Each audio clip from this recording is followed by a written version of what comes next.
पुढची महत्त्वाची बातमी आपण पाहूयात। नागपूरमध्ये ओबीसी संघटनांचा आज महामोर्चा निघाला। तर यशवंत स्टेडियम ते संविधान चौकापर्यंत मोर्चाचं आयोजन करण्यात आलं होतं। सरकार जरांगेंपुढे झुकलंय अशी घणाघाती टीका विजय वडेट्टीवार यांनी सरकारवर केली। तर आरक्षण रद्द झालंच पाहिजे अशी मागणी देखील वडेट्टीवारांनी केली। जर जीआर रद्द झाला नाही तर मुंबई जाम करू असा थेट इशारा देखील विजय वडेट्टीवार यांनी सरकारला दिलेला आहे।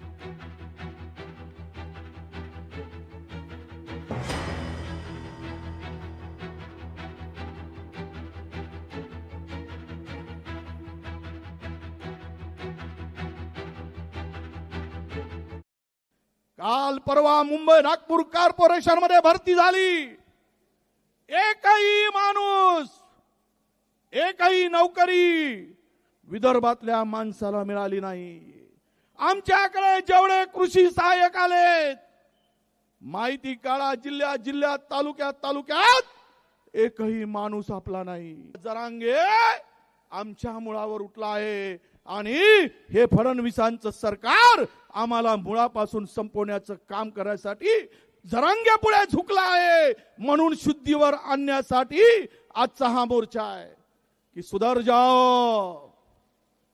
अरे ज्या सरकारला 20 वर्षापासून ड चा र करता येत नाही, धनगराचा ड र आणि धनगराचा ड काढता येत नाही, ते सरकार म्हणताय आदिवासी मधून आम्ही आरक्षण देऊ आणि धनगरामध्ये फूट पाडली, बंजारा समाजामध्ये फूट पाडली, ओबीसी मध्ये फूट पाडली आणि ओबीसी मध्ये फूट पाडून हे सरकार मजा मारत आहे।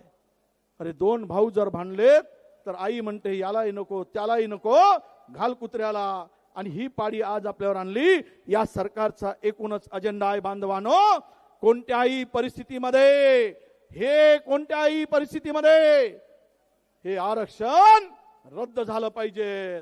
आरक्षण नको आहे हीच विचारधारा यामध्ये आहे। महायुती सरकारला आता होश येईल आणि हेही सांगतो, जर हा जीआर रद्द झाला नाही तर आम्ही सर्व लोक, त्यांनी मुंबई जाम केली, आम्ही मुंबईसह पुरा पुणे, पुरा ठाणे ओबीसी जाम केल्याशिवाय राहणार नाही। लोकशाही मराठी ऐका, पहा, जागरूक रहा।